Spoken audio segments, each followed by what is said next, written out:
नमस्ते। आप सभी उपस्थित हैं डीपी शर्मा जय माता दी के चैनल पे। आज हम बात करेंगे डीपी शर्मा जी से हरियाणा में हुए राजनीतिक उथल पुथल पर। तो नमस्ते शर्मा जी। नमस्ते। हम ये देख रहे थे कि हरियाणा में हर लोग कह रहे थे कि कांग्रेस आ रही है, कांग्रेस आ रही है, कांग्रेस आ रही है। लेकिन जब चुनाव के नतीजे आए तो यहाँ पर बीजेपी का पलड़ा भारी था। यहाँ पर हमको लगता है कि कांग्रेस ने यहाँ पर सेल्फ गोल कर लिया। तो इसके बारे में आप क्या कहेंगे? नमस्कार। सेल्फ गोल का मतलब है कि जब फुटबॉल का खिलाड़ी या हॉकी का खिलाड़ी अपने ही गोल में गेंद को डाल दे तो उसको सेल्फ गोल बोलते हैं। इसी तरह हरियाणा की राजनीति में है कि आपने अच्छे कैंडिडेट्स को टिकट नहीं दी जो जीतने वाले थे। मैं इनका कुछ उदाहरण दूंगा 2019 के बारे में भी और 2024 के बारे में भी। 2019 के बारे में रानिया विधानसभा क्षेत्र था जहां से चौधरी रणजीत सिंह कांग्रेस की टिकट मांग रहे थे, परंतु किसी पॉलिटिशियंस के दबाव में आके उनको कांग्रेस ने टिकट नहीं दी और उसका रिजल्ट ये हुआ कि चौधरी रणजीत सिंह चौटाला वो निर्दलीय चुनाव उन्होंने लड़ा और वो जीत गए और फिर बाद में आकर बीजेपी की गवर्नमेंट में मिनिस्टर बने, जो बड़े अच्छे मिनिस्टर रहे।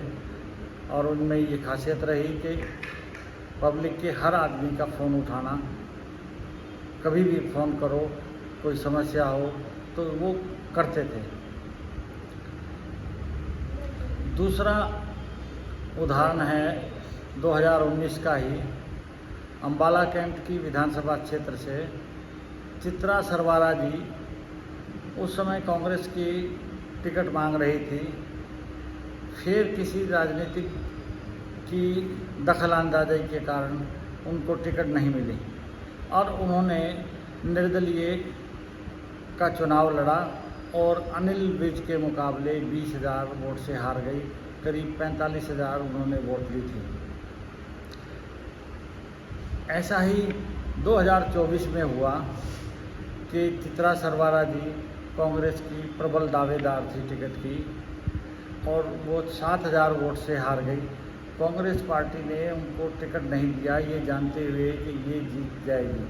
अगर कांग्रेस की टिकट उनको मिली होती तो कांग्रेस जीत जाती। ऐसे ही एक उदाहरण है फरीदाबाद के बल्लभगढ़ का, जहां शारदा राठौड़ जी करीब 45,000 वोट ले गई कांग्रेस की बागी बनकर, और जबकि कांग्रेस के ऑफिशियल कैंडिडेट को बहुत कम वोट मिली।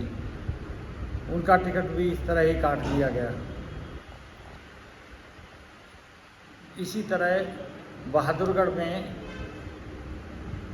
बहादुरगढ़ विधानसभा क्षेत्र में राजेश जून 2019 में टिकट मांग रहे थे कांग्रेस की, तो कांग्रेस के आला नेताओं ने उनको बहलाकर फुसलाकर उनको शांत कर दिया कि आप इस बार चुनाव ना लड़ें, आपको अगली बार जो चुनाव होगा 2024 में, आपको 2024 में आपको हम कांग्रेस की टिकट देंगे। परंतु उस समय 2019 में तो उन्होंने मना कर दिया और आराम से मान भी गए और चुनाव नहीं लड़ा और कांग्रेस का ऑफिशियल कैंडिडेट चुनाव जीत गया। परंतु इस बार उन्होंने कांग्रेस के टिकट का अप्लाई किया, उनको टिकट नहीं दी गई किसी राजनीतिक विशेष के अवरोध के कारण। उस आदमी ने, राजेश जून ने, निर्दलीय फॉर्म भरा और करीब 44,000 वोट लेकर ये चुनाव जीत लिया।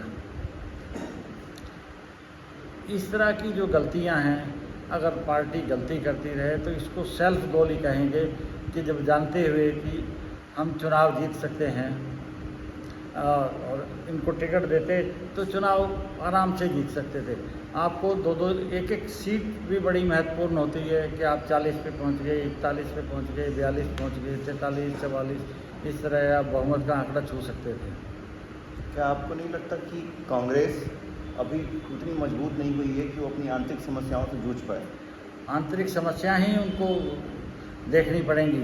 ऐसा नहीं है कि आप एक दूसरे को निपटाने में लगे रहोगे, इसको निपटा दो बस मेरा ही राज रहे। वो सबसे बड़ा कारण है कि एक दूसरे को निपटाने में लगे रहे। जो गुटबाजी है वो सोचता है कि इसको हरा दो, इसको इस तरह के कारण जो है राजनीति में वो सब कष्टदायक होते हैं। क्या वक्त आ गया कि कांग्रेस को सारे पुराने चेहरों को छोड़ नए चेहरों पर ध्यान देना चाहिए? कांग्रेस को आत्ममंथन करना चाहिए कि हमारे में क्या कमियां रही। इस तरह के जो सेल्फ गोल हैं वो ना करें। कम से कम आपको जब सर्वे कराते हो तो फिर आप देखो कि उसमें कहाँ गड़बड़ रह गई है आपकी। या सर्वे करने वाले ने ही कोई पैसे लेके गलत आपको सर्वे दे दिया हो कि भाई ये जीत रहा है। क्या आपको कांग्रेस की नीतियाँ ठीक लगती हैं? क्या वो आम जनमानस तक पहुँचती हैं? नीतियाँ तो किसी पार्टी की भी ढंग से नहीं है। जब चुनाव है तो कोई भी पार्टी चुनाव लड़ती है तो वायदे बहुत ज़्यादा करती है, पर धरातल पे जब आता है उसको वो नहीं पूरा कर पाते। क्या राहुल गांधी को अपना नेता कहना या अपना नेता मानना ये कांग्रेस की गलती है या कांग्रेस की ताकत? नहीं, कांग्रेस की ताकत है ये। राहुल गांधी तो जितना परिश्रम कर रहे हैं इतना कोई भी नहीं कर रहा। आप देखिए कि 4000 किलोमीटर उन्होंने यात्रा की। किसी नेता के बस का नहीं है कि इतनी बड़ी यात्रा कर ले और इतना बड़ा जन समर्थन प्राप्त करे वो।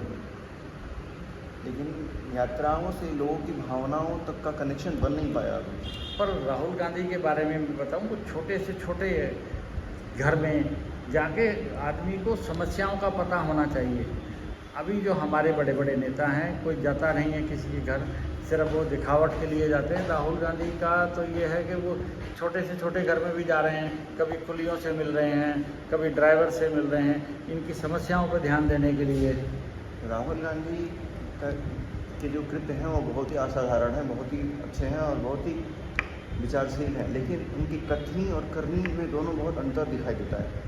उनके शब्दों से भारत के जनमानस बहुत आघात होते हैं, भारतीय संस्कृति पर वो प्रहार करते हैं बार बार और वो भारत के निम्न लोगों के साथ खड़े होते हैं।